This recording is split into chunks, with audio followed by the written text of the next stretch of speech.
Welcome to Royal தம்பி kitchen.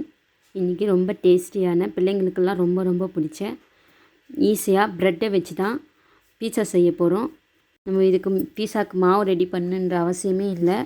ப்ரெட்லேயே நல்லா டேஸ்டியாக சூப்பராக செய்யலாம். அதே டேஸ்ட்லேயே அருமையாக இருக்கும். கண்டிப்பாக ட்ரை பண்ணி பாருங்கள். நான் சொன்ன மாதிரி கடைசி வரைக்கும் நீங்கள் பார்த்துங்களா, உங்களுக்கும் புரியும். ரொம்ப ஈஸி. நம்ம வெளியிலலாம் பீஸா வாங்குறதுக்கு நம்மளே வீட்டில் இந்த மாதிரி செஞ்சு பிள்ளைங்களுக்கு கொடுக்கலாம். ப்ரெட்டும் சீஸும் இருந்துச்சுன்னா கண்டிப்பாக நீங்களும் இந்த மாதிரி செஞ்சு ட்ரை பண்ணி பாருங்கள். பிள்ளைங்களுக்கு சட்டுன்னு ஈஸியாக செஞ்சு கொடுத்துடலாம் பீஸா உடனே.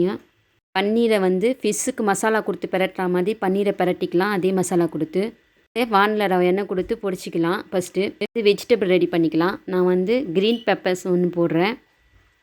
ஸ்வீட் பெப்பர்ஸ் தான், காரம் இருக்காது. அப்புறம் ஆரஞ்சு ரெட்டு பெப்பர்ஸு ஒன்று சேர்க்குறேன். மொத்தம் 3 பெப்பர்ஸ் சேர்க்குறேன். அப்புறம் ஆனியன் 1 சேர்க்குறேன், பெரிய ஆனியனை. இதே மாதிரி வெட்டி சேர்த்துங்கன்னா பீஸா செய்கிறதுக்கு ஈஸியாக இருக்கும். இதில் 1 ஸ்பூனு சில்லி ஃப்ளாக்ஸ் சேர்த்துக்கலாம். 1/2 ஸ்பூனு உப்பு சேர்த்துக்கலாம். இல்லை தேவையான உப்பு சேர்த்துக்கோங்க. சேர்த்துக்கிட்டு இந்த காய்கறியை நல்லா பிரட்டிக்கோங்க. இப்போ நான் சீஸை பொரித்து ரெடி பண்ணிக்கிறேன். சிக்கன் பொரிக்கிற மாதிரி நல்லா பொரிச்சிக்கிட்டேன். அது ஒரு பக்கம் இருக்கட்டும். இதில் நெக்ஸ்ட்டு வெஜிடபிளில் இதுமே ஸ்வீட் கோன் சேர்க்குறேன். ஸ்வீட் கோனையும் சேர்த்துட்டு நல்லா மிக்ஸ் பண்ணிக்கலாம். இவ்வளோ தான் நான் வெஜிடபிள் சேர்க்க போகிறேன் பீஸாக்கு. நம்ம இதெல்லாம் ரெடி பண்ணி வெஜிடபிளை ஒரு ஓரமாக வச்சுட்டு இப்போ நம்ம ஒரு வானலில் செய்கிற வானல்லையே ரவுண்டு பட்டரை வச்சுக்கலாம். ரவுண்டு பட்டரை வச்சோம்னா சூடு பண்ணிவிட்டு பட்டரை வைங்க. ப்ரெட்டை வச்சுட்டு ப்ரெட்டு நல்லா மொத்தமாக எடுத்துக்கோங்க. மெல்லிய ப்ரெட்டு வேணாம், மொத்தமாக இருந்தால் தான் பீஸா நல்லாயிருக்கும். இது நான் சட்னி தான் தடவுறேன். வெறும் டொமேட்டோ சட்னி. நம்ம செய்வோம்ல தக்காளி சட்னி, தோசை இட்லிக்கு அதே சட்னி தான் தடவியிருக்கேன். அதில் ஃபஸ்ட்டு சீஸ் சேர்த்துக்கலாம். நான் பீஸாக்கெல்லாம் சட்னி செய்யலை, அதே சட்னி. அதில் நம்ம சீஸ் சேர்த்துக்கலாம். இந்த சட்னி சேர்த்தோம்னா செம்ம டேஸ்டியாக இருக்குது பீஸா.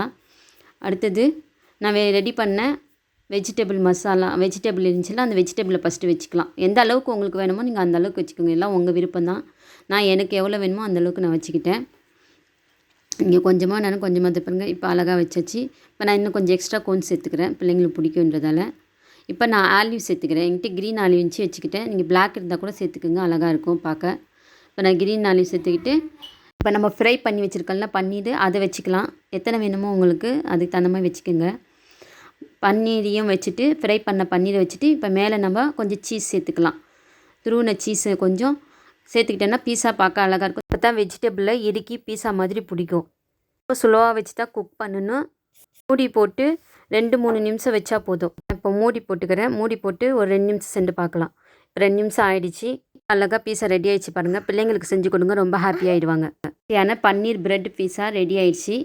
செம்ம டேஸ்டியாக இருக்கும். நீங்களும் ட்ரை பண்ணி பாருங்கள். இந்த வீடியோ பிடிச்சிருக்குன்னு நினைக்கிறேன். கண்டிப்பாக எனக்கு லைக் பண்ணுங்கள், ஷேர் பண்ணுங்கள், சப்ஸ்கிரைப் பட்டனையும் சேர்த்து அழுத்திடுங்க. நான் அப்போ தான் அடுத்தடுத்த போடுற வீடியோ உங்களுக்கு சேரும். தேங்க்யூ.